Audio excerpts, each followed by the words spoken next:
Mga kapuso, amat-amat na nga nagapalapit sa Philippine Area of Responsibility ang ginamonitor nga low pressure area.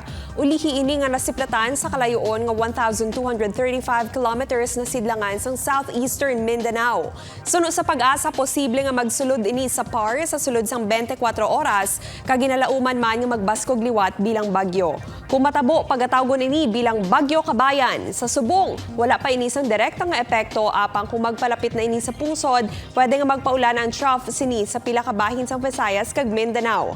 Padayon ang pagluntad sang shear line kag amihan rason sa mga pag-ulan sa pila ka bahin sang pungsod.